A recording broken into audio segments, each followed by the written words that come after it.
So you had a really cool sports car. It was quick. It was, you know, maybe an M3 or an AMG or something like that.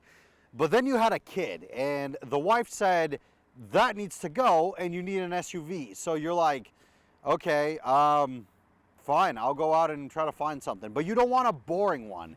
So you buy this. This right here is a 2023 Alfa Romeo Stelvio Veloce. Pretty long name. But I'm going to show you guys why this car right here might just be the best in its class. My name is Evo, and you're watching God Next.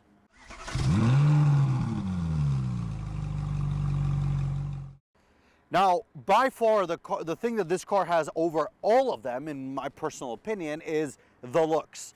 I mean, this is probably one of the best looking SUVs out there. And you may be thinking to yourself, that's crazy. It just looks like a bigger version of the Giulia. It's not a bad thing. The Giulia is a very pretty looking sedan, and they just capitalized on it. I mean, if we're being honest here, Alfas have always been super pretty cars. They've had one or two that kind of missed the mark, but most of the time, they're very pretty. If the Italians do one thing right, it's design cars very well. I mean, look at everything that comes out of Italy.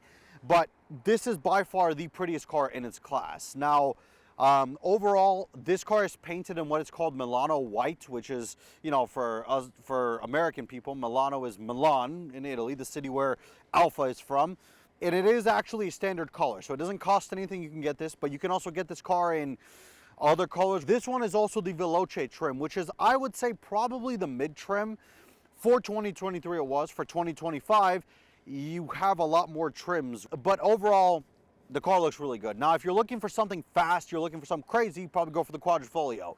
But this right here is a really, really good used car. This specific one has about 8,000 miles on it, and the dealership wants about 36 grand, which is really good.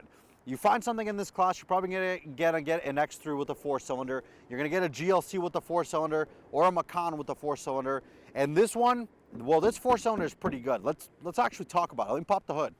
Alrighty, here's the heart of the Stelvio. Now, pretty much every engine option, not counting the Quadrifoglio, is this. This is a 2-liter turbocharged inline-4, which makes about 280 horsepower and 295 pound-feet of torque. It's putting up V6 numbers for a 4-cylinder. It's pretty good. Now, it does get about 24, 25 miles per gallon combined in the city, which is not bad. The Veloce does come standard with a 8-speed automatic ZF and all-wheel drive. So if you're looking for all-wheel drive in your SUV, the Veloce is probably the one to go for, because if you got the Sprint, which is the base, that one you do have to go ahead and option all-wheel drive, which costs about 2 grand. This one comes standard. Alfa calls it Q4.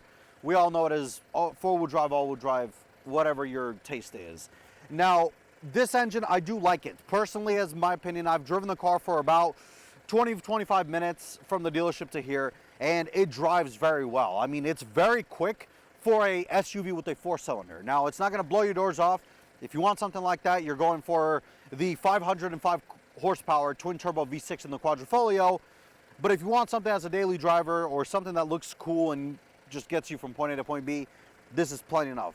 Now, reliability for these engines, there's nothing too crazy out there. It's not like they blow head gaskets or anything, but at the end of the day, it is a Stellantis product. So some things to watch out for. But let's go ahead and hop in the interior, because it looks very pretty in there. Now, in the interior of the Stelvio Veloce, I mean, again, the Italians know how to design stuff. It is really pretty in here. Very, very pretty. This specific one does have the $423 red interior option, which I would probably go for, because white with red is a beautiful combination. Now, it also has a $2,000 option for a leather stitched dashboard and the Harman Kardon sound system, which I would probably go for. It makes it look nice, and the sound system, the standard one's whatever. We tested it in the Alfa Romeo Giulia. In this one, it's not bad. The Harman Kardon system's not bad. It's not going to blow your doors off. It's not a Bowser and Wilkins or a Bang & Olufsen system, but it'll get the job done. Now, my biggest complaint with this interior is it's kind of crammed in here. Compared to its competitors like the X3 and the GLC and the Macan, I feel like I'm a little bit more crammed in this car than those ones, and I've driven all 3 of them. Also, this infotainment screen is horribly small. This looks like it's a base model, and it's not. Like, you can't get a bigger screen than this in this car. I get it. I think it's because of design. It flows with the dash. I really like that it doesn't just stick out like most other manufacturers have started doing now. Mercedes and BMW, but they also could have made it a little bit bigger. It's weird, and it is a touchscreen. This, you do have a knob down here to mess with it. Not all of it is available, the knob. Like, you can't change the, it's a little weird. But I just wish it was a little bit of a bigger screen. It looks a little, it's a little strange when it being so small in a car like this. But AC, climate control buttons are actual buttons, not in the system, which is fantastic. We have a very BMW looking shifter here from like the older, you know, the joystick shifters. But overall, one of my favorite things that Alfa does that not many other manufacturers do is that the start button is on the steering wheel. So it's almost very Ferrari-esque. You know, obviously a lot of the Ferraris have it down here. So you push the button, starts it up, and you hear the 4-cylinder go off. But like I said, overall, it's a nice interior. It's designed nice. It looks pretty. But let's check out the back seat because it is an SUV. Now, sitting in the back of the Stelvio Veloce, it's actually quite roomy. I mean, you know, I have the seat set up in the position that I like, and I'm about 5'11", 6 feet on a good day. But I have decent amount of room back here. I mean, not insane, but my knees are not touching the seat. My head is not hitting the sunroof. And in this car, I forgot to mention, it does have the panoramic sunroof, which for the Veloce is standard. You have to option it on like the Sprint. But overall, I have a good amount of room back here. These rear seats are heated. You do have 2 USB outlets, some really cool looking vents, which are pretty Alfa looking. They're not regular rectangle. They're pretty circular and looks pretty cool. Of course, you have the rear red stitching all over because that's, you know, with the $400 option. It's nice. This is a really nice SUV. It's got a good amount of room back here. I think it actually has a little bit more room than the GLC and the X3. Could be wrong on that. But overall, it is nice. I do like this. And again, if you're looking for something out of the norm, this is probably the SUV to go for. But there's only one thing really left to do, and that's, let's hop in the driver's seat and let's take this thing out for a drive. Alrighty, so driving the Stelvio Veloce, how does it drive? It drives pretty good. For a Italian SUV, you know, if you haven't experienced with older Italian cars, you're expecting this thing to catch on fire 5 minutes in, but it's done very well. I mean, that's probably because it's a Stellantis product, but overall, it drives well. I want to start off by talking about the suspension itself. Now, the suspension is on the, I'd say, the more bumpier side compared to its competitors. So the GLC and the X3 probably have the best ride out of all of them. This one is probably in par with the Macan, depending on which Macan you get, of course.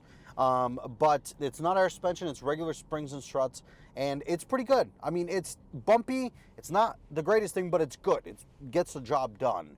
Now, would I like it to be softer? Yes. I'm buying an SUV to haul my kids around, to haul around my family. I don't want something that's super bumpy or super jittery. I mean, at that point, I would have bought a sports sedan, you know what I mean? But it does get the job done. Now, in terms of the modes, I am in N, which is the regular drive mode, and with that being said, the car does very well. The engine's pretty peppy. It gets up and does the job when you need it to, and it's not too laggy.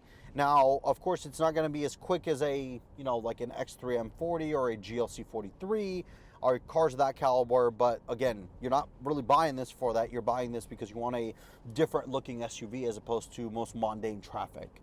And that's probably something that we should really talk about because that's what Alfa's always been. Alfa has always been the car brand that you buy, especially here in the US, when you don't want regular traffic or the regular options, you know, Mercedes, BMW, Audi, Porsche. You want something different, so you go out and buy an Alfa because it's different. You don't see these things around much. Now, in terms of the drivability of it, like I said, it's pretty peppy. It's not anything too crazy, but I'll kind of get on it just a little bit here. You can kind of hear the turbo spool up a little bit, which gives it a nice little thing. You know, Alfas have always been more of the quote-unquote enthusiast car out of all of them. They're the ones that, you know, Jeremy Clarkson from Top Gear loves. He says that you're not a real car person if you've never driven or owned an Alfa, which makes sense. I mean, you know, obviously he was talking about the older Alfas, the more problematic and more emotional ones, as opposed to these, which these are more Stellantis, more everyday mundane cars. Or I shouldn't say mundane cars, but they're not as crazy as Alfas from the 90s and whatnot. Now, one of my favorite things Alfa does is these paddle shifters. They're pretty big paddle shifters for a regular, you know, non-performance version of the SUV. Flick it over in manual, and these big shifters. And of course, when you put it in manual, the ZF gets a little bit more aggressive. You feel the shifts a little bit more. It's nice. I do like the dramaticness of this car, and it's something Alfa's always done very well over everybody else, is being dramatic. The car is dramatic. You know, you have these big paddle shifters, and it's fun. I mean, you know, most days you're probably not going to drive it around in manual mode and you know, for the sport mode, but the days you do want to, it's available and you can do it, and it's very nice. I mean, you do have the ZF 8-speed, which is a transmission that's pretty popular. It's pretty reliable. Like I said, the 2-liter turbo, 280 horsepower, 295 pound-feet of torque. Nothing to really gawk about. It's a decent amount of power for an SUV of this size and what it is, and I like it. I really do. I mean, out of all of them, I'd probably go for it. But let's get back to the pad and finish up this video. So what's my final verdict on the 23 Stelvio Veloce? I like it. I really do.